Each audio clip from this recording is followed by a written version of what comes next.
Permítanme que estoy cibernético hoy y tengo que aprender a manejar este aparato.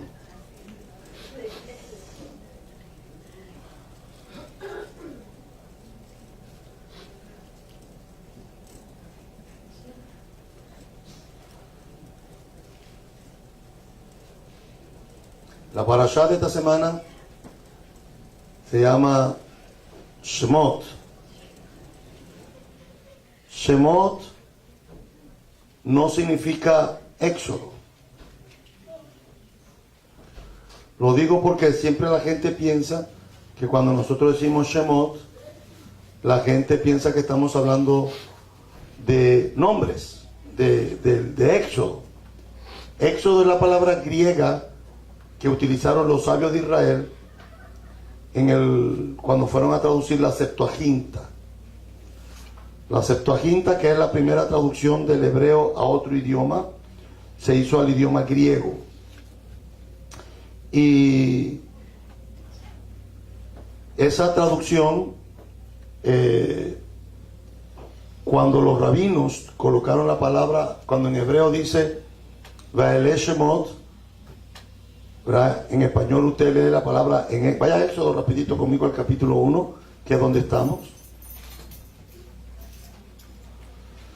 En el capítulo 1 dice, y estos son los nombres. El hebreo, donde dice, estos son los nombres, el hebreo dice, Ve'ele Shemot. Donde dice Shemot, es el plural femenino de nombres. Y así le llamamos en hebreo al segundo libro de la Biblia. En griego le llamamos Exodus. Exodus. Y al castellano fue transliterado como Éxodo, que fue aceptada en la Real Academia Española como una palabra que significa salida, cuando uno sale de algún lugar. En esta mañana quiero centrarme en el capítulo 2. Si leyó la parashá hay mucho tema para sacar. Mucho tema para sacar. Pero en el capítulo 2, versículo 24, hay algo que es interesante. En la porción de esta semana nos encontramos con el acto de amor más grande del Eterno. Ese acto de amor es el recordar. La gente que no tiene el hábito de recordar pierde de dónde vino, pierde quién es y pierde el futuro.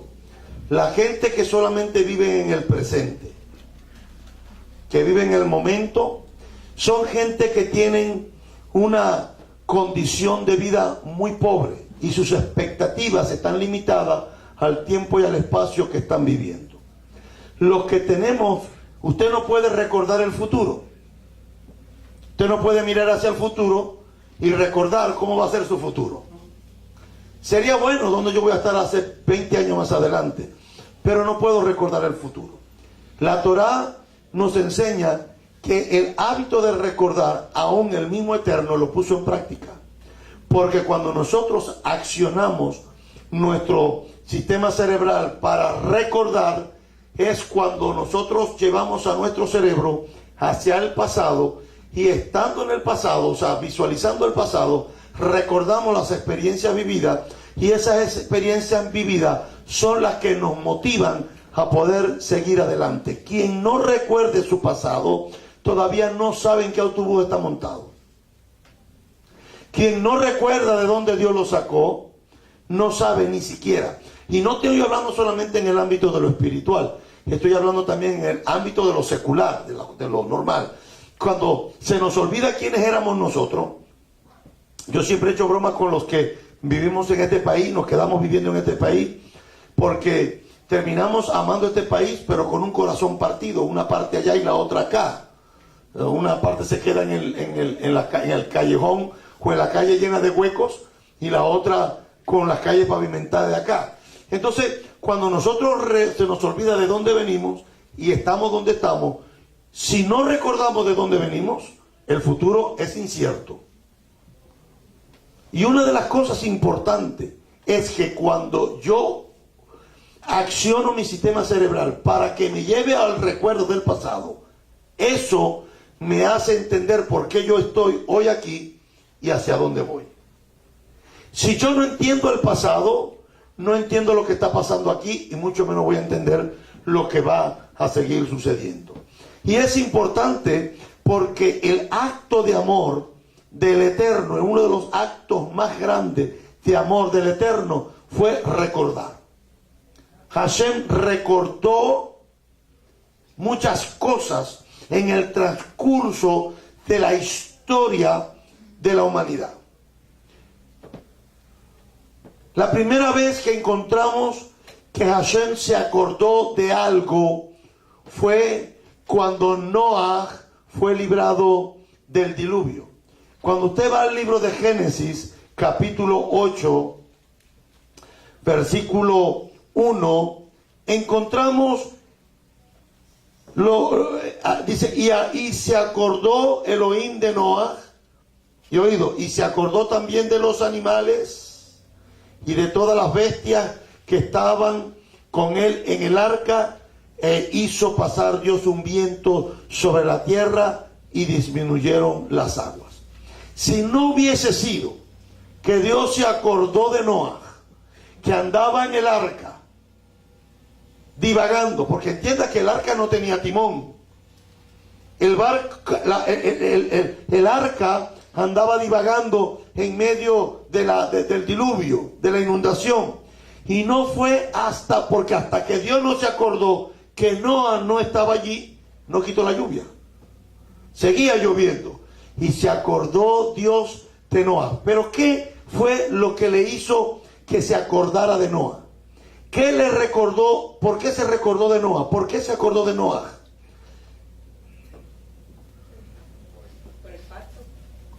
Porque había algo importante que restablecer, y que era el cumplimiento de una descendencia. Si Noah moría en el barco, porque si no dejaba de llover, Noah se hubiese quedado en el barco. En algún momento de la historia a Noah se le hubiese acabado la comida. En algún momento se hubiese empezado a comer los animales. Pero a lo que se acabaron los animales y siguiera lloviendo, Noah no podía seguir. El universo seguía, la tierra seguía inundada. Dios se acordó que había una promesa, que había un pacto. Y lo aprendimos la semana pasada. Lo aprendimos en la parasha pasada. Esa descendencia, esa simiente que venía pasando de generación tras generación. El mundo había sido destruido, y el hecho de que hubiese sido destruido, Noah era el portador de esa simiente. Si Noah se hubiese muerto en el diluvio, esa simiente no se hubiese podido transmitir, esa generación no se hubiese podido transmitir. Entonces el Eterno se acuerda no solamente de Noah, se acuerda de los animales. También Dios prometió recordar el pacto de no destruir la tierra de nuevo con un diluvio. El pacto vino después. El pacto no vino antes. En el capítulo 9, versículos 15 y 16 dice: y me acordaré del pacto mío que hay entre mí y ustedes y todo ser viviente de la tierra. Cuando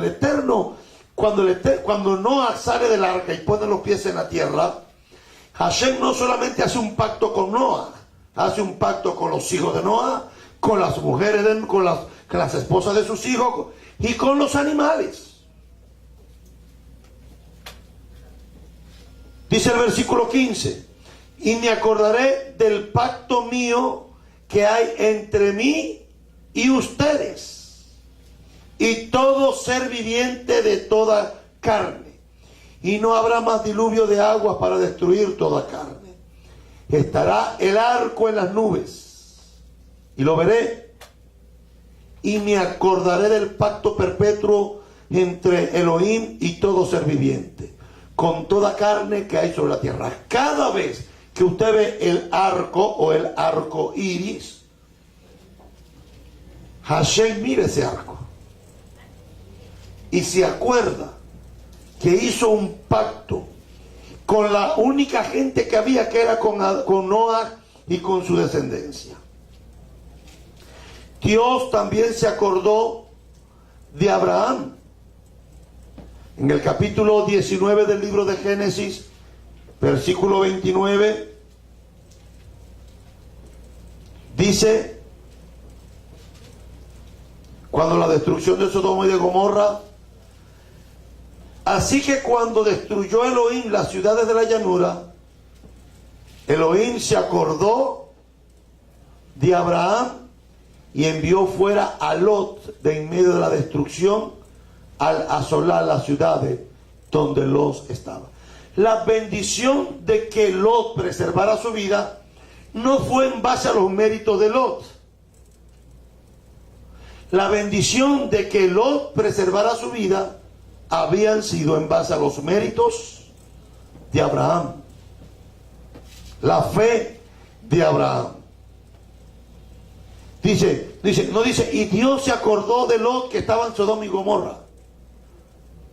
La Torah escrita no nos dice si Lot estaba bien o estaba tranquilo o no estaba tranquilo, aunque sabemos que dice en el Brit Hadashah, dice que Lot afligía su alma por lo que estaban viviendo allí.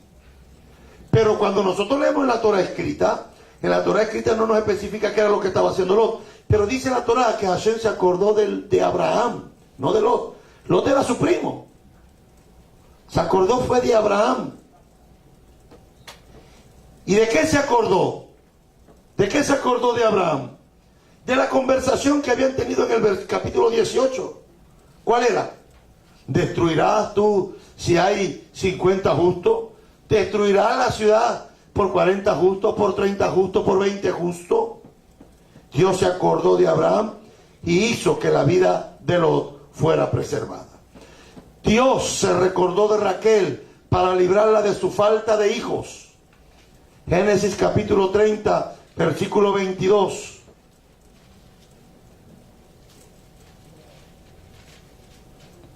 Génesis 30, capítulo 22. Dice: y se acordó Dios de Raquel, y la oyó Dios, y le concedió hijos. Eso para los que oran una vez y no oran más. Rabino, pero es que a Dios se le olvidan las cosas. Porque esa es la impresión que da, ¿sí o no? Parece que a Dios se le olvidan las cosas y hay que recordárselas. No. Simplemente el relato bíblico nos muestra cómo en el plan de Dios, Dios esperó cada momento de su vida para tomar en cuenta a esas personas para poderles bendecir en un momento determinado. Se acordó Elohim de Rachel y la oyó Elohim. No era que no la había oído. ¿Cuántas veces no le habrá pedido un hijo? Sino que ese momento fue que le escuchó y le atendió la súplica. Porque eso es como cuando nuestros hijos nos dicen: quiero ir a tener un pijama party en casa de mi amiga. Y uno dice: tú no vas. Please, yo quiero ir al pijama. No, tú no vas. O sea, ¿cuántas veces nos lo piden? Y nosotros decimos: no vas, no vas, no vas. O sea, escuchamos la petición, pero no damos el permiso, hasta que llega el momento donde nosotros consideramos que le damos el permiso. Y eso fue lo que pasó aquí. Cada vez que Raquel fue a pedir un hijo, Hashem le escuchó, pero dijo: todavía no es el tiempo, no es el tiempo, no es el tiempo, no es el tiempo, hasta que ese día Dios escuchó la misma petición, pero ese día le concedió el poder, el concebir, dice, hijos. Y es aquí que el hilo histórico donde nos encontramos con esta parasha en Shemot, en el capítulo 2, versículo 24, conectamos el recordar de Dios nuevamente con el propósito de su pueblo. En el capítulo 2, versículo 24 del libro de Shemot, del libro de Éxodo, dice: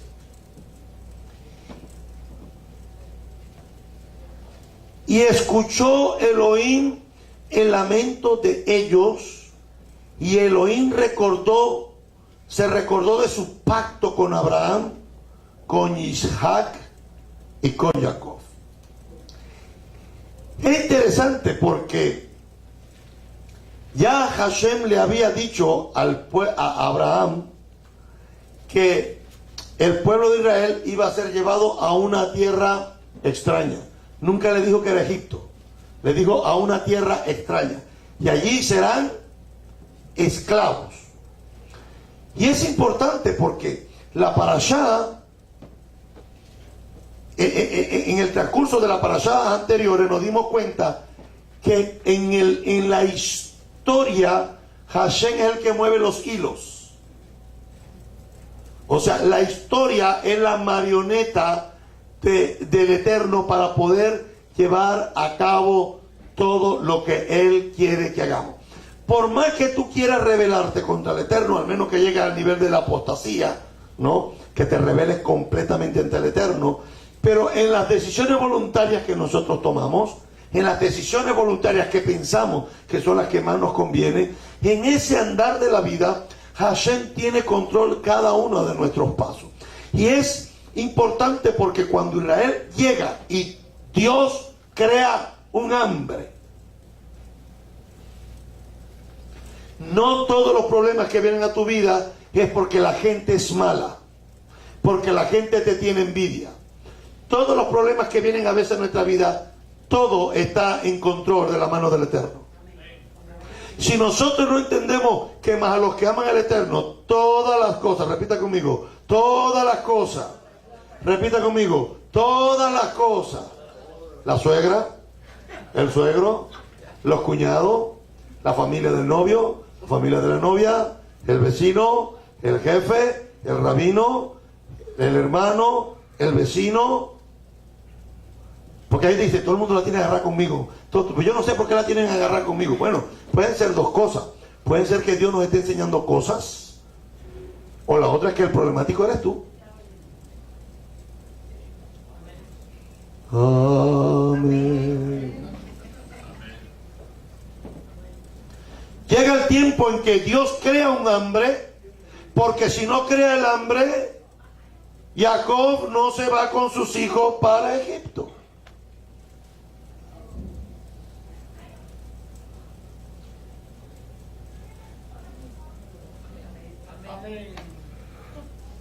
Rabino, usted me está diciendo que los momentos difíciles, mire, una de las cosas que aprendí hace muchos años es a no luchar con Dios.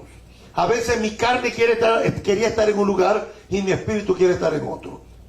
Eso lo hemos experimentado todos los que queremos agradar al Eterno. Hace muchos años atrás yo quería vivir en Venezuela. Yo me fui de este país. Lo que todo el mundo quiere venir a este país, yo no quería venir a este país. A mí, y todavía digo, este país no me gusta mucho. Hay muchas loqueras en este país que todavía no las entiendo y no las comprendo. Me parece que las estupideces más grandes del mundo están en este país. Las estupideces más grandes del mundo están en este país.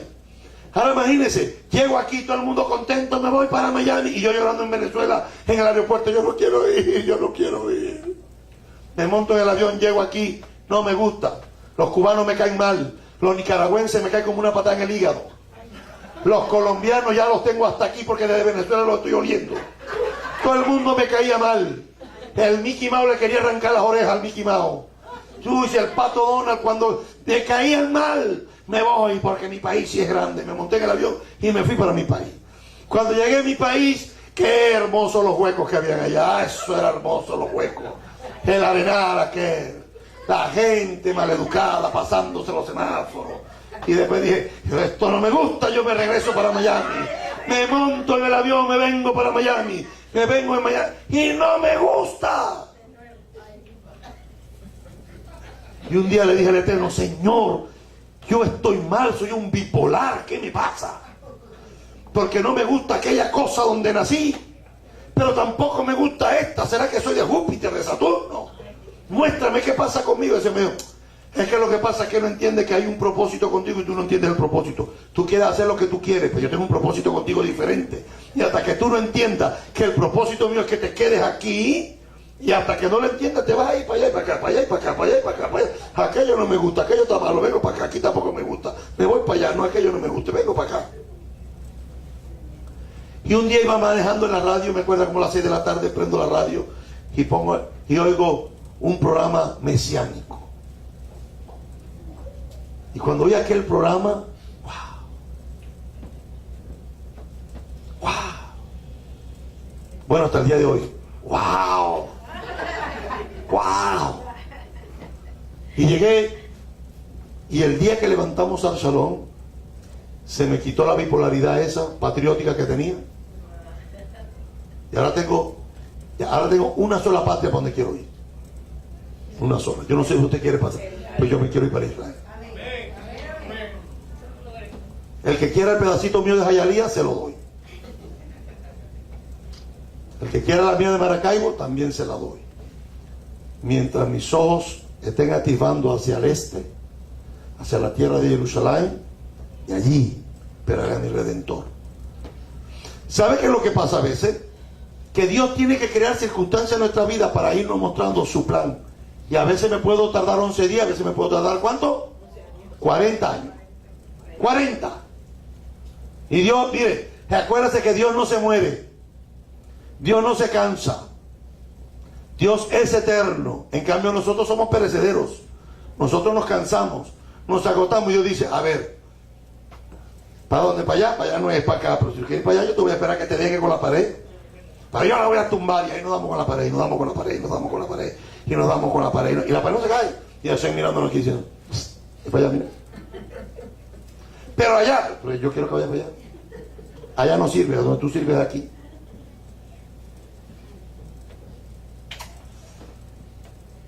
Israel se tuvo que ir. ¿Usted cree que Hashem crea hambre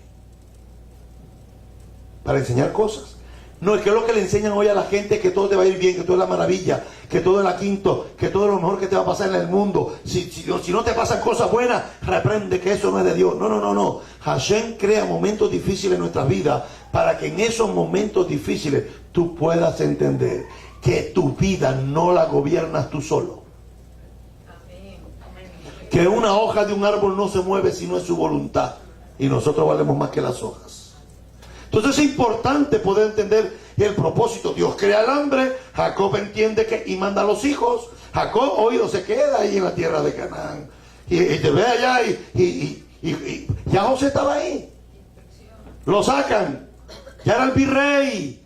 Estaba gobernando. ¿Usted se imagina a José con la faldita esa egipcia, las minifaldas egipcias? Con, ¿cómo se llama esto? ¿Delineador se llama? Que estoy preguntando a las mujeres por si acaso. Con delineador, porque ellos se pintaban unos rabos por acá y unos rabos por allá.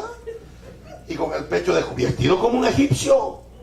Con su tiara y su culebra parado aquí en la cabeza. Estaba José ahí. Imagínense cómo pasó. Ya habían pasado 24 años que cuando los hermanos fueron y hablaron con José, José estaba hablándoles en egipcio. Y ellos ni entendieron ni reconocieron a José.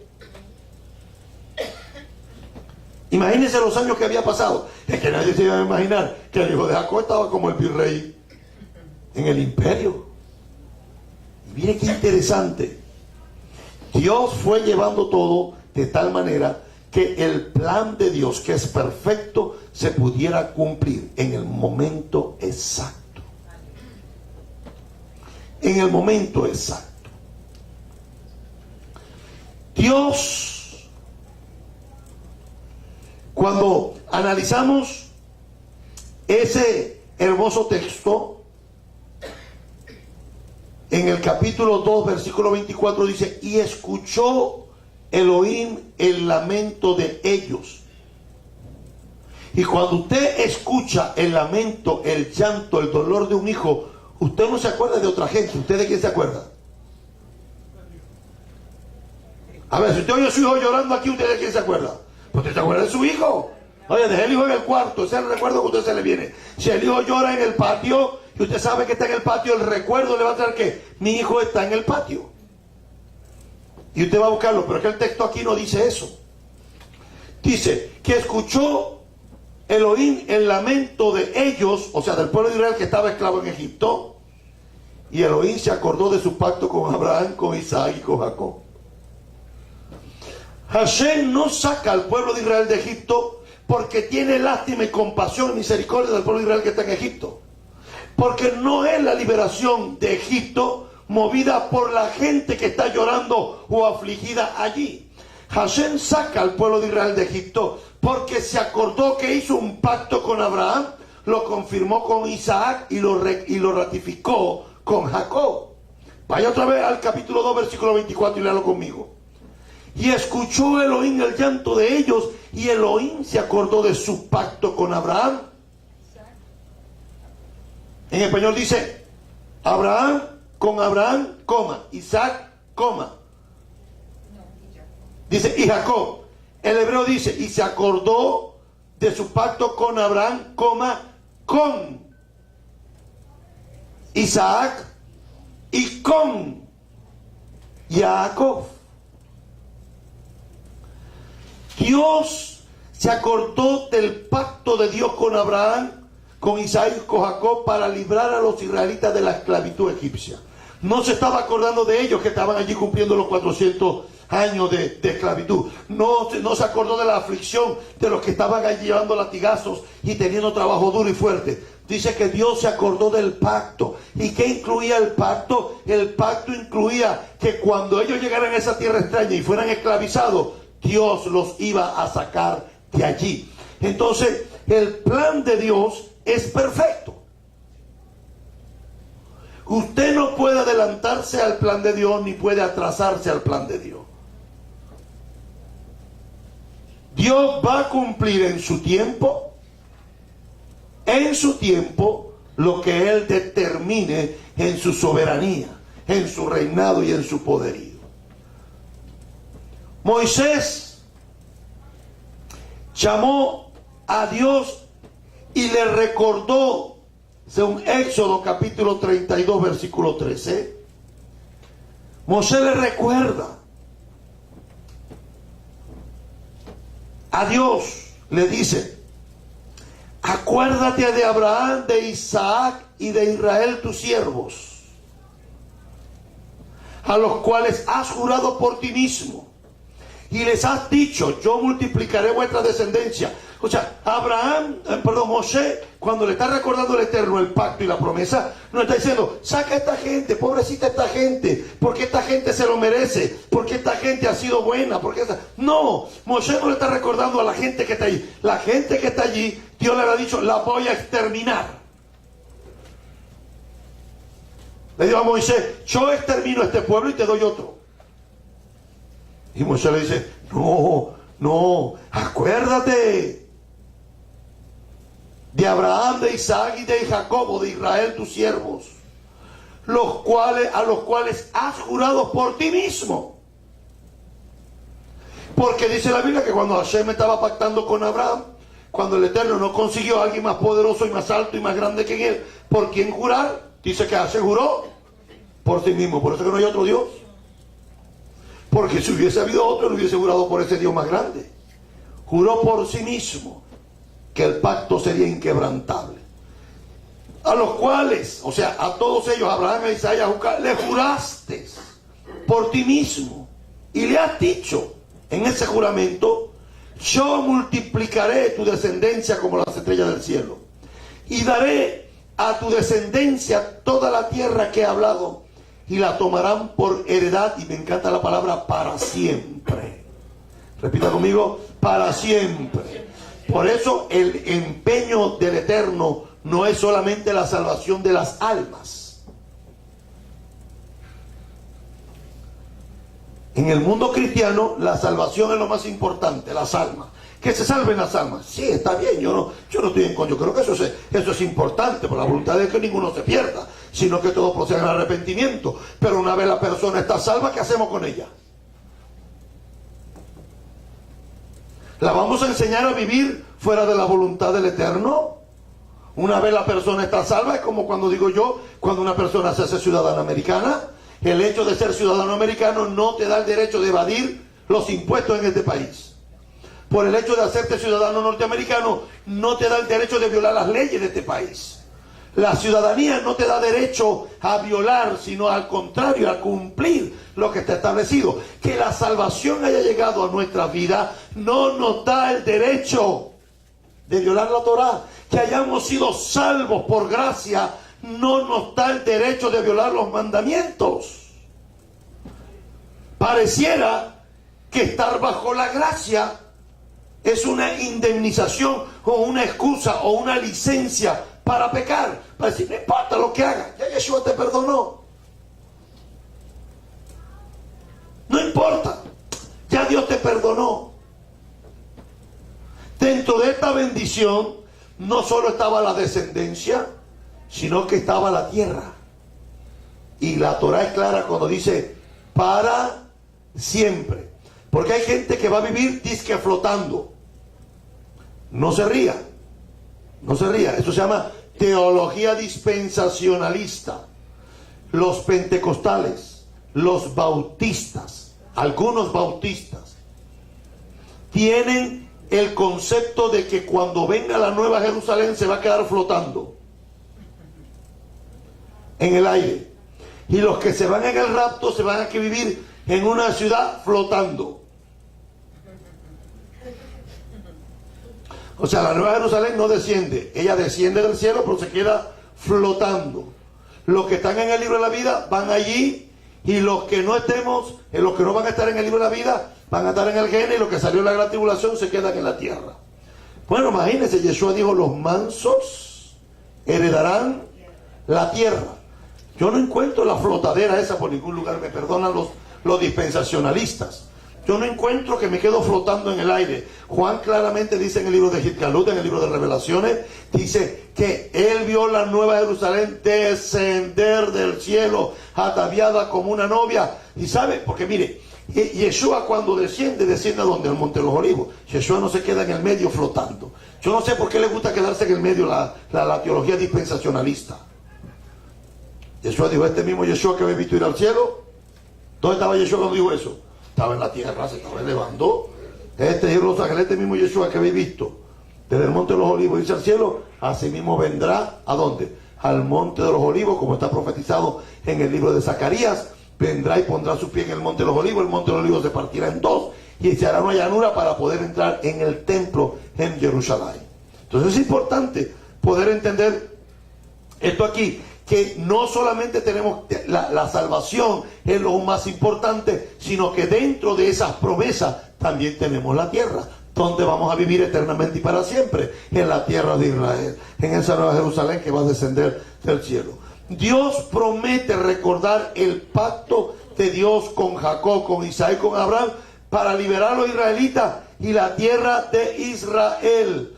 Vaya al Levítico capítulo 26, versículo 42. Vaikra, capítulo 26, ya finalizando el libro de Levíticos, en el capítulo 26, versículo 42, dice, está hablando de las consecuencias de las bendiciones. Las anteriores habían sido las consecuencias de la maldición, ¿verdad? En el versículo 42 dice, entonces yo me acordaré de mi pacto con Jacob, asimismo de mi pacto con Isaac y también de mi pacto con Abraham. Me acordaré y haré memoria de ¿qué? ¿Qué dice ahí? De la tierra. Porque a ellos les prometió la tierra y a todos los que le servimos. Pero la tierra será abandonada por ellos y gozará sus días de reposo, estando desierta a causa de ellos. Entonces se someterán al castigo de sus iniquidades, por cuanto menospreciaron mis ordenanzas y su alma tuvo fastidio de mis estatutos. Y aún con todo esto, cuando ellos en tierra de sus enemigos, ya no los desecharé ni los abominaré para consumirlos, invalidando mi pacto con ellos, porque yo soy Adonai su Elohim. Antes me acordaré de ellos por el pacto antiguo, cuando los saque de la tierra de Egipto, a los ojos de las naciones, para ser su Dios, yo el Eterno. Dice, antes me acordaré de ellos. ¿Por qué? Por lo que ellos estaban viviendo en el exilio, cuando vino Nabucodonosor y se los llevó cautivos. Por el pacto. El pacto de los patriarcas. Cuando entendamos que no es por nosotros ni por nuestros méritos, sino por la emuná y el bitajón, por la fe y la confianza que tuvieron nuestros padres Abraham, Isaac y Jacob, es que hemos podido llegar hasta este tiempo. Este concepto de recordar del Eterno no es antiguo testamentario, también lo encontramos en el Brit Hadashah. Y los voy a llevar al libro más complicado para muchos. Para mí no tiene nada de complicado. No estoy hablando de Apocalipsis. Gálatas, capítulo 3. Y quiero por favor que vaya conmigo allí despacio, porque en Gálatas 3 nos encontramos con algunas cosas interesantes que debemos analizar. Gálatas capítulo 3, versículo 6 dice, voy a leer la versión mesiánica Buenas Nuevas. Si usted está leyendo su Biblia Reina Valera, lo siento, vaya leyendo con calma, porque hay cosas que en su Biblia Reina Valera no están bien. Lo mismo, el capítulo 3, versículo 6. Lo mismo le sucedió a Abraham. Creyó a Elohim y le fue contado por justicia. Ahí dice, creyó, y Abraham creyó a Elohim, dice en su Biblia. Así Abraham creyó a Dios. Abraham creyó, pero en el griego no dice Abraham. Dice, creyó a Elohim. Dice, lo mismo le sucedió a Abraham, 2 puntos. Creyó a Elohim y le fue contado por justicia. Por lo tanto, dice Pablo, tengan bien presente que los hijos de Abraham son los que tienen fe. Y la escritura, cuando dice escritura, en algunas versiones mesiánicas, dice Tanaj. Pero eso es incorrecto. ¿Por qué es incorrecto que ahí puedan poner Tanaj? Porque la expresión Tanaj no existía en el judaísmo del primer siglo. Bueno, porque a veces nosotros hablamos de los textos mal traducidos de la Reina Valera, ¿sí o no? Pero también hay que ser justo. Yo no puedo colocar en el texto del Nuevo Pacto la palabra Tanaj, porque Tanaj es un acróstico que apareció muchos siglos después. Es un término moderno. No es tan antiguo. Dice, y la escritura, viendo anticipadamente que Elohim iba a declarar justo a los gentiles por la fe, donde estaba escrito que los gentiles iban a ser declarados justos por la fe, en las escrituras, que es lo que dice ahí. Y la escritura, viendo anticipadamente que Elohim iba a declarar justo a los gentiles por la fe, cuando está hablando de esas escrituras, entienda que no está hablando del Nuevo Testamento, no está hablando del Brit Hadashah, porque cuando el apóstol Pablo, Rab Shaul, el rabino Pablo, está escribiéndole a los hermanos en Galacia, el Nuevo Testamento no había sido codificado ni aceptado como un canon. Y la escritura, viendo anticipadamente que Elohim iba a declarar justo a los gentiles por la fe, le dio con anticipación ¿a quién? A Abraham las buenas nuevas, cuando le dijo, en ti serán benditas todas las naciones. En Abraham. O sea, entienda lo que le estoy diciendo a los gentiles, a los que vienen del gentilicio. Estar donde estás y creer en quien crees no es producto tuyo. Lo voy a poner más difícil, ni siquiera es producto de Yeshua.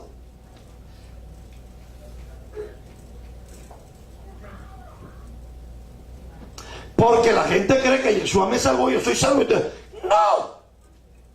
Es que la esperanza del Redentor estaba plasmada primero en Abraham Avinu, en nuestro Abraham, en nuestro padre Abraham, porque sabe que si Abraham no le cree Y Abraham no sigue transmitiendo la semilla y no sigue guardando los mandamientos, los estatutos, los decretos que conoció en su época. Entonces Abraham no hubiésemos podido llegar al Mesías. Por eso la perseverancia de poder guardar la transmisión de generación tras generación. Por eso Pablo dice, en ti le dio la buena nueva a Abraham primero. ¿Cuál fue la buena nueva? En ti, en Abraham, y en tu simiente, en ti serán benditas todas las naciones. La bendición de que los gentiles allá hayan venido a reconocer a Yeshua como su Salvador no empieza con Yeshua. Y oído, no le estoy quitando el mérito redentor del Mesías, estoy colocando las cosas en el contexto bíblico. Que Mashiach no podía venir si Abraham no creyera. Por eso Abraham lo tenemos como el padre de la fe, el Av Emuná.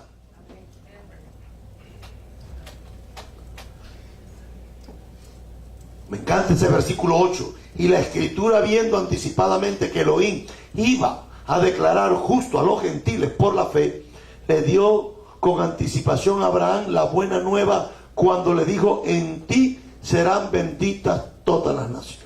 Así que los que tienen fe son bendecidos con Abraham el creyente. ¿Por qué? Porque entienda, cuando Abraham le creyó al Eterno, no había Torah escrita, no había Torah oral, aunque los rabinos dicen que sí. No había. El Señor dijo, sal de tu tierra y tu parentela, y él obedeció fue a esa voz. Sal de tu tierra y tu parentela a la tierra que te mostraré. Y él obedeció a esa voz. No hizo ni lo leyó en la Torah ni nada. Obedeció a esa voz del Señor. A los gentiles que no conocen la Torah, les pasa lo mismo. Lo mismo que Abraham el creyente. Que Abraham creyó y le fue contado por justicia, de la misma manera que un gentil que no conoce Torah cree en el Dios de Israel, y esa fe le es contado con justicia, como dice el profeta Habacuc en el capítulo 2, versículo 4, donde dice, mas el justo por su fe, no por la fe, no dice así, dice, mas el justo por su fe. ¿Por su fe qué? Por su fe puesta en quién. Por su fe puesta en el Salvador, en el Eterno. Por su fe. Mas el justo por su fe vivirá. Así que los que tienen fe son bendecidos con Abraham el creyente. Porque todos los que viven, y preste atención aquí, porque todos los que viven de obra de ley, ¿cómo dice en su Biblia? Todos los que dependen de las obras de la ley, eso no está correcto. También dice, porque todos los que son de las obras. Tampoco, eso está incorrecto.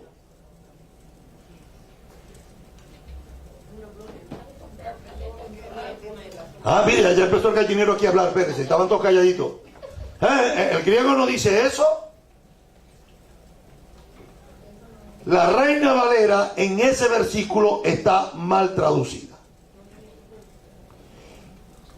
Y yo reto a cualquiera que tenga un conocimiento básico de griego y que tenga acceso a los manuscritos y desmienta lo que yo voy a decir en esta mañana. Esto no es una cuestión que a los mesiánicos se les ocurrió decir, o que al rabino William se le ocurrió decir. El griego dice, porque todos los que viven de obras de ley, no es lo mismo lo que usted está leyendo en su Biblia. No es lo mismo, me baño en el río que me río en el baño. Allí usted tiene dos artículos que en el griego no están. Voy a volver a leer y usted lea su Biblia. Y díganme ustedes cuáles son los dos artículos. Porque todos los que viven de obras de ley, ¿cuál es, qué tiene de más usted en su Biblia? Las obras, la ley. Esa, las No va. y la no va. Porque si usted deja las obras de la ley, como la tradujeron Casiodoro de Reina y como la ratificó Cipriano de Valera, cuando ustedes la dejan así, da la impresión con lo que sigue diciendo que la ley es mala. Porque lea el versículo completo, dice: porque todos los que viven de las obras de la ley están sujetos a maldición. Entonces, ¿qué es lo que dedujo el cristianismo occidental? Que no tenemos que guardar la ley, porque si guardamos la ley, estamos bajo maldición. ¿Sí o no? Claro, eso es lo que lee todo el mundo ahí. Y usted ve a la gente y dice: ay, rabino, estoy confundido. Es que yo no sé, que yo leo a Pablo. Bueno, pero entiende que Pablo no escribió en español. ¿Aló? Pablo no escribió en español. La Biblia que usted está leyendo no la escribió Pablo. La Biblia que usted está leyendo es una traducción del idioma griego al español. Y el que tradujo, que fue Casiodoro de Reina y Cipriano de Valera, que le hizo la revisión en el 602, Casiodoro de Reina hizo la traducción del griego al español en el 1500 y algo, 1509, si mal no recuerdo. Y en el 1602, Cipriano de Valera le hizo una corrección al castellano, no al griego. Por eso se llama Reina Valera, por el apellido del primero que la tradujo y por el segundo, por el apellido del segundo que corrigió el castellano. Todas las versiones, la gran mayoría que surgieron después de la de 1602, no fueron al griego. Eso es historia. Yo no estoy hablando nada extraño. Los que hicieron las revisiones se llaman revisiones. ¿Qué revisaron? Revisaron el castellano para colocarlo más moderno.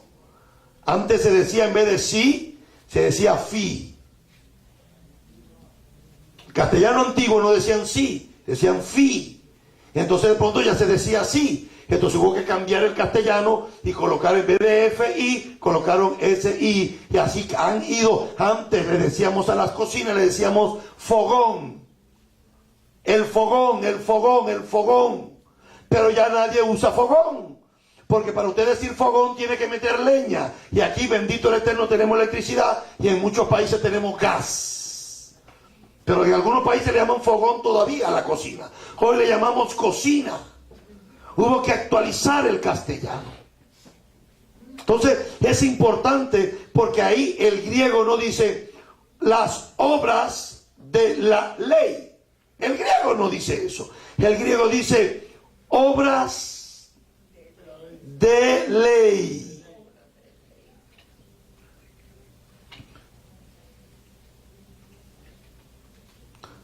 ¿Qué significa esta expresión obras de ley? ¿Cuál es la diferencia entre obras de ley y las obras de la ley? En la versión que estoy leyendo es la versión Buena Nueva Mesiánica. En esta versión hemos traducido obras de ley y no las obras de la ley, porque en el griego dice erganomon. Erganomon. Los traductores insertaron dos artículos definidos dentro de estas dos palabras. El hebreo dice erga nomos, punto.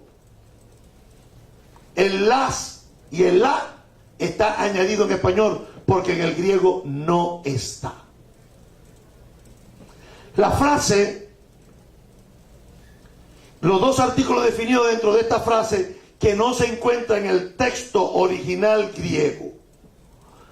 El artículo definido las ha sido insertado antes de la palabra obras. Las obras. Obra sí está. Las no está.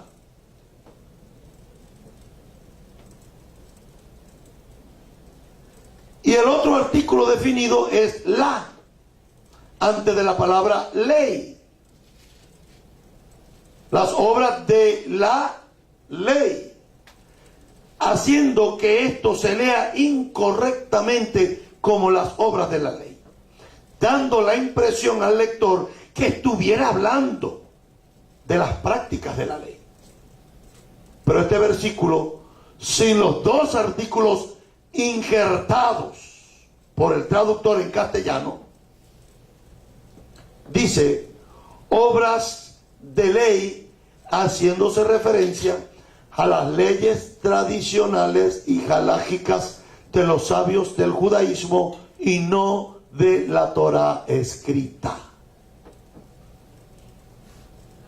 Porque como Pablo va a decir en la carta a los romanos que la Torá es santa, justa y buena, y luego va a decir en Gálatas que el que haga lo que está escrito en la Torá que es santa, en la Torá que es justa y en la Torá que es buena, está bajo maldición.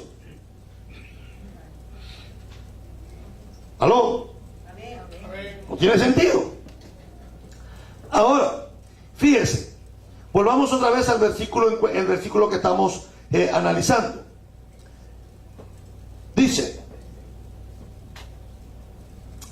porque todos los que viven de obras de ley, o sea, de las tradiciones de los rabinos o de las halajot, están sujetos a maldición. Porque está escrito.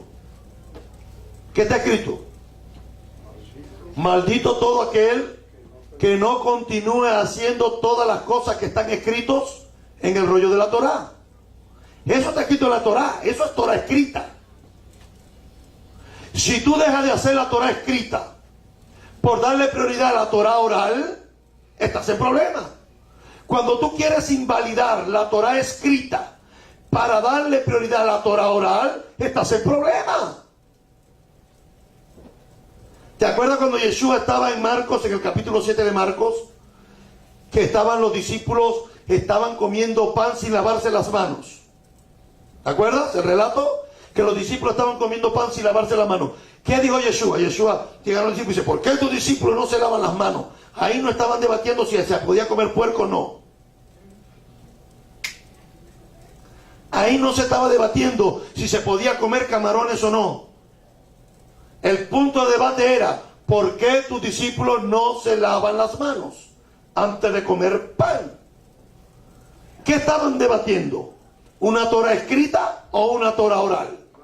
Una Torah oral. No estaban debatiendo un tema bíblico, porque en ninguna parte de la Torah explícitamente dice que teníamos que lavarnos las manos antes de comer pan. No dice eso la Torah en ninguna parte. No está escrita. ¿Dónde está legislada? En la Torah oral, en las tradiciones de los sabios, que también se le llama Torah. Y estando allí, Jesús le dice: pero bueno, es que esto es una cuestión de tradiciones. Pero que comer el pan con las manos inmundas, con las manos sin lavar, no afecta en nada, porque eso tú te lo comes, va al estómago y mañana va a la letrina. Pero rabino, que puedo comer puerco. No, es que ahí no están hablando del puerco. Están hablando de por qué tus discípulos no se lavan las manos cuando comen pan. No es lo que puedo comer o lo que no puedo comer, o lo que a mí me parece, o lo que yo creo, o lo que el Espíritu me reveló. Mire, si el Espíritu le reveló otra cosa, usted está en contra de la Torah. Porque el Espíritu de Dios no puede revelarle algo contrario a lo que está escrito en la Torah. Porque la palabra de Dios es útil y eficaz y es más penetrante que espada de dos filos. Dice el apóstol Pablo en la carta a Timoteo, le dice que la palabra de Dios es inspirada y no vino por voluntad humana. O sea que lo humano ante la Biblia se derrumba, porque tenemos simplemente que someternos a ella y punto. Lo que pasa es que la gente hoy, para sostener una posición particular, una escuela propia, dicen Dios me lo reveló. Imagínate, todo el mundo se asusta. No podemos contradecirle porque Dios le reveló. Le reveló 3 patines, mi hermano. Utiliza ese argumento para que la gente los puedan someter y los puedan manipular. Pero ¿sabe qué? A mí un día la verdad me hizo libre. La verdad de la Torah me hizo libre. El entender el Brit Hadashah desde la perspectiva del judaísmo del primer siglo me ha abierto el abanico, el panorama para poder entender mejor el plan de Dios para mi vida. Porque todos los que viven de las tradiciones y ponen las tradiciones por encima de la Torah están sujetos a maldición. Yeshua en el mismo relato de Marcos capítulo 7, cuando está hablando de los comidos, dice, ustedes invalidan la Torá por vuestras tradiciones. Y cuando dice tradiciones, porque la palabra alajá no existía en el judaísmo del primer siglo, entienda, hoy decimos la alajá, la forma, cómo tenemos que hacer las cosas, pero eso es un término que apareció en el tiempo medieval. Siempre se le llamó tradiciones. ¿Por qué invalidáis la Torá escrita por vuestras tradiciones? José Yeshua está diciendo, ¿por qué están invalidando la Torá escrita por vuestras tradiciones orales, por vuestras obras de ley? Que han impuesto esas leyes como obras humanas. Los que hacen eso, dice Pablo claramente, están bajo maldición. Dice, dice, están sujetos a maldición, porque está escrito, maldito todo aquel que no continúe haciendo todas las cosas que están escritas en el rollo de la Torah. Entonces, ¿qué está haciendo Pablo? Pablo está marcando la diferencia entre la obra de la ley, que son las enseñanzas rabínicas, y ¿qué? La Torah. La Torah dice que si yo no hago lo que está escrito en el rollo de la Torah, voy a tener problemas. Dice, porque en la Torah sí está escrito, en la Torah sí está escrito, que aquel que no continúa haciendo todas las cosas que están escritas en el rollo de la Torah, dice, será un maldito. Y es evidente que nadie en la obra de la ley, por eso cuando en hebreo, cuando se tradujo, colocamos Torah, estamos hablando del rollo. Y cuando hablamos de ley, estamos hablando de las leyes rabínicas. Y es evidente que nadie en la obra de ley es declarado justo delante de Elohim. ¿Por qué? Porque las tradiciones de los hombres, de los sabios, las hermosas tradiciones, porque no estoy hablando en contra de las tradiciones, estoy diciendo que hay tradiciones que son hermosas. Las hermosas tradiciones de nuestro pueblo no nos pueden justificar delante del Eterno. Usted ve a la gente corriendo el viernes por la noche, corriendo, y ya son las 9 de la noche y dice, tengo que prender las velas. No, ya a las 9 de la noche no se prenden las velas. Si usted llegó tarde, no las puede encender. ¿Por qué? Porque si usted va a cumplir más la tradición de encender la vela, que es una tradición, pero va a violar el mandamiento que no podemos encender fuego en Shabbat. La Torah escrita dice que no podemos encender fuego en Shabbat, aunque la tradición de los sabios dice que tenemos que encender 2 velas. Entonces, ¿qué hacemos? Las encendemos antes de la puesta del sol. Pero no es que, porque la gente piensa que el servicio de Shabbat empieza si no enciendo las velas. No, vamos a encender las velas ahora que se está poniendo el sol a las 5:20 en Miami. Entonces, no, vamos a esperar que llegue el hijo que viene del trabajo, que llegue a las 8, y a las 8 encendemos la vela. Eso no se puede hacer. Porque está encendiendo fuego en Shabbat y está prohibido en la Torah escrita que no se puede encender fuego en Shabbat.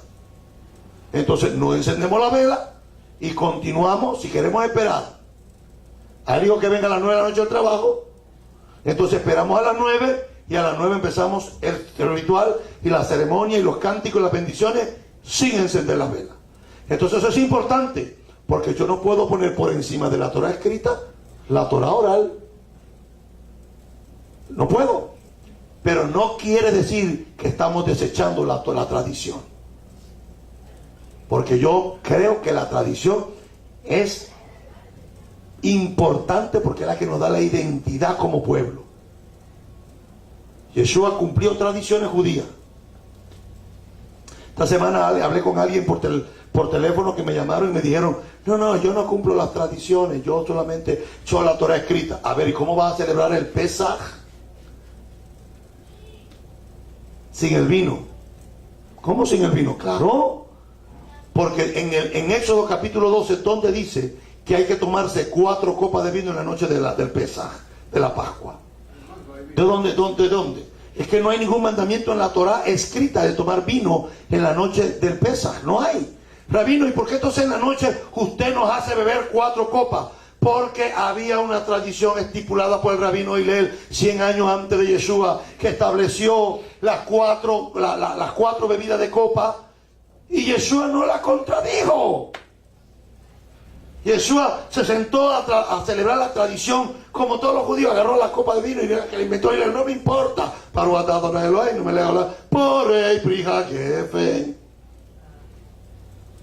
O sea que la Santa Cena que estamos tomando ahora en las iglesias, la Eucaristía, eso no está en la Biblia, no está escrito en el libro en el Nuevo Testamento, pero no fue instituida como una práctica. El judaísmo 100 años antes que Yeshua naciera y se hiciera hombre, instituyó la tradición. Usted y yo tomamos vino en la noche de la Pascua porque es una tradición del rabino Hillel que se la enseñó a sus discípulos y sus discípulos a sus discípulos. Para el tiempo de Yeshua ya estaba establecida y hasta el día de hoy es completamente aceptado que en cada noche de la Pascua nos tomamos 4 copas de vino. No para darle gusto a la carne, sino para recordar las 4 cosas que están escritas en Éxodo capítulo 6, versículo 25 en adelante. Porque todos los que viven de obras de ley, todos los que viven de las tradiciones y dependen de ellas están sujetos a maldición. Porque está escrito en la Torá que todo aquel que continúe haciendo todas las cosas que están escritas en el rollo de la Torá, maldito será. Y es evidente que nadie en las tradiciones puede declararse justo delante de Elohim. Porque no es igual, si encendí la vela o no encendí la vela. Si me lavé las manos o no me lavé las manos. Eso no es lo que nos declara justo. Sino que procede de... La Torá no procede de la fe. Perdón, dice, evidente que nadie es justificado por las tradiciones. Nadie es declarado justo por las tradiciones. Delante de Elohim dice, porque el justo vivirá por fe. No por la fe, por fe. Por fe. Señor, que yo usaba un talí grande que me compré en Israel, en el barrio Ben Yehuda. Se lo compré a un judío. ¿Y qué tiene que ver el que hicieron en Israel y el que venden aquí, el que hicieron aquí en Nueva York? No tiene nada, porque el talí no es bíblico.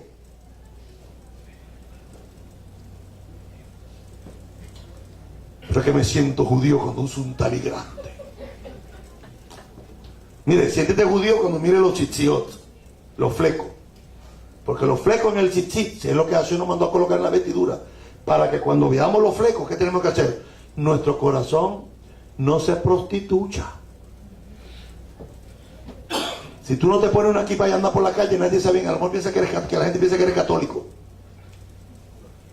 Pero cuando no andas con tu equipa puesta, porque mire, puede usar la barba, que tampoco no le haga mucho, que ahora está de moda los barbudos. Están de moda los peludos en este tiempo.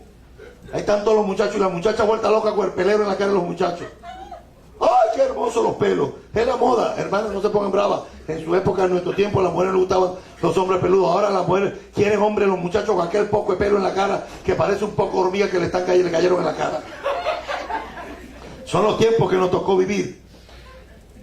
Y es evidente que nadie por la es declarado justo delante de Elohim, porque el justo vivirá por fe. Pero la Torá no procede de la fe, sino que procede de el que haga estas cosas vivirá en ellas. ¿Sí? O sea, tú Tú no necesitas fe para guardar Torah. La Torah dice, haz lo que te... A ver, Señor, dame fe para no ser idólatra. Yo no necesito fe para eso, mi hermano. La Torah dice que la idolatría es pecado y punto. Señor, dame fe para no comer puerco. La Torah dice que el que camine en esas cosas, pues tiene que vivir. No por ellas.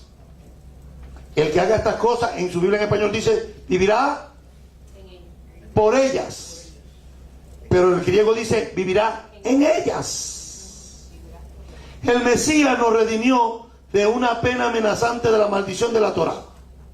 ¿Cómo dice en su Biblia? Nos libertó de la maldición. ¿De qué? De la ley. Claro, entonces dice, la maldición es ley. La ley es una maldición. Y cuando Yeshua vino, me quitó de la maldición de la ley. Pero el griego no dice eso. El griego dice, el Mesías nos redimió de una pena amenazante de maldición en la Torah. Porque si no haces lo que está escrito en la Torah, ¿qué te va a suceder? Las maldiciones te van a caer. La gente está en silencio hoy. El Mesías nos redimió de una pena amenazante de maldición en la Torah, haciéndose él mismo maldición por nosotros, porque está escrito, maldito todo el que es colgado en un madero. Y el propósito de esto fue, o sea, el propósito de que Yeshua se hiciera maldición por nosotros, presta atención, para que la bendición de Abraham,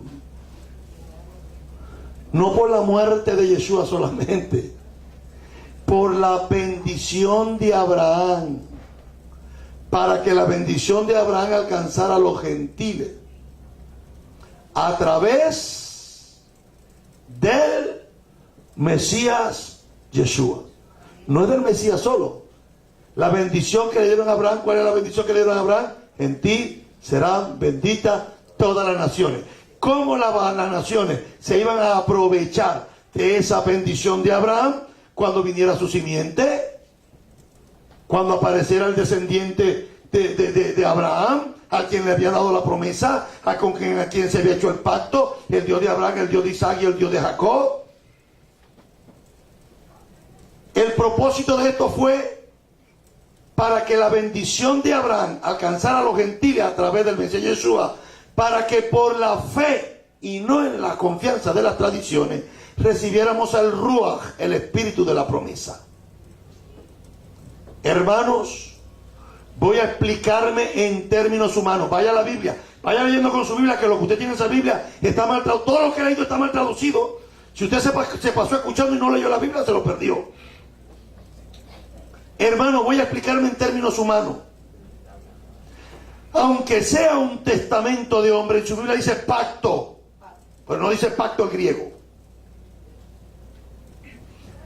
porque está hablando en términos de hombre. Hermano, voy a explicarme en términos humanos. Aunque sea un testamento de hombre, nadie lo puede anular, ni le puede añadir nada en vez que ese testamento sea validado.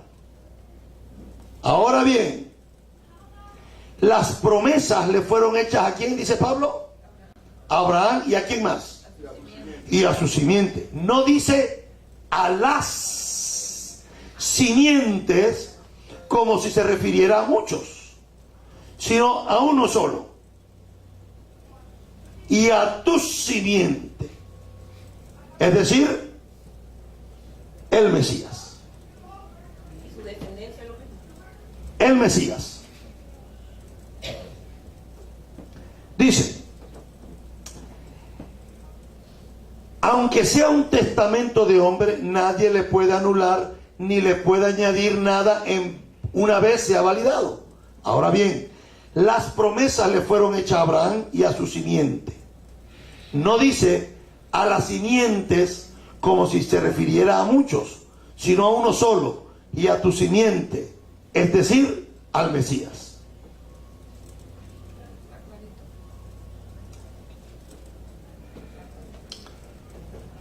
Lo que estoy diciendo es esto, dice Pablo, que un pacto hecho y validado con Elohim, no puede ser anulado por la Torá, que llegó 430 años más tarde, porque invalidaría la promesa. Presta atención a lo que voy a decir ahora. La muerte de Yeshua en el madero no podía invalidar la Torá ni el pacto con Abraham. ¿Por qué? Porque entonces Yeshua hubiese invalidado también la promesa hecha a Abraham. Lo voy a decir, pero la gente no me entendió. Lo veo ahí mirando para todos lados. Fíjense, la promesa le fue dada a Abraham y el pacto fue hecho con Abraham. 400 años después vino la Torá. Pablo dice que la Torá, cuando vino 400 años después, no invalidó ni el pacto ni la promesa. Porque si la Torá invalida el pacto y la promesa, se acabó todo. Yeshua vino y murió por nosotros. El sacrificio de Yeshua no puede invalidar la Torá, ni puede invalidar el pacto, porque una vez invalida la Torá, invalida el pacto, que invalida también la promesa. ¿Qué promesa? La promesa de una simiente que sería el redentor del mundo. Yeshua no podía atentar contra algo que le quitaría validez a él. Por eso los promulgadores de las escuelas dispensacionalistas en el siglo XXI, a partir del siglo XIX al siglo XVIII, hasta el día de hoy, los que se van en el rapto y los que dicen que la ley es una dispensación, que con la dispensación de la gracia se acabó la dispensación de la ley, tienen tremendo problema armado. Porque si Yeshua puede invalidar la Torá, ¿quién invalida la promesa? Y si invalida la promesa, ¿a quién estamos esperando entonces?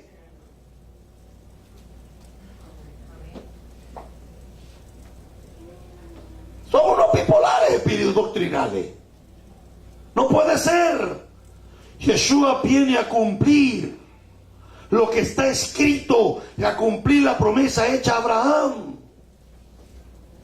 Ahora bien, las promesas le fueron hechas a Abraham y a su simiente, nos dice ya las simientes, como si estuviera hablando del pueblo de Israel. No está hablando de las simientes, como si se refiriera a muchos, sino a uno solo. Y a tu simiente, es decir, el Mesías. Lo que estoy diciendo es esto, que un pacto hecho y validado por Elohim, no puede ser anulado por la Torá, que llegó 430 años más tarde, porque invalidaría la promesa. Si Yeshua acabó con la ley, acabó con la promesa, y si acabó con la promesa, entonces Yeshua no es el Mesías. Porque si la herencia dependiera de la Torá, ya no procedería de la promesa. Pero Elohim se la otorgó a Abraham por medio de la promesa. Por eso termino diciendo, cuando Israel está en Egipto, Dios se acordó de la promesa hecha a Abraham, de la promesa hecha a Isaac y de la promesa hecha a Jacob, para poder cumplir lo que está escrito en la carta de los Gálatas en el capítulo 3, que esa promesa que le fue dada a Abraham alcanzara también a través del Mesías Yeshua la salvación y la vida eterna. Puesto de pie, por favor. Avinu Malkein, Abba Kadosh, Padre nuestro, Padre Santo, te bendecimos en esta tarde.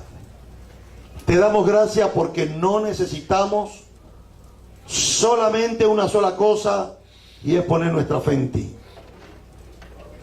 Creímos, por lo cual también obedecemos.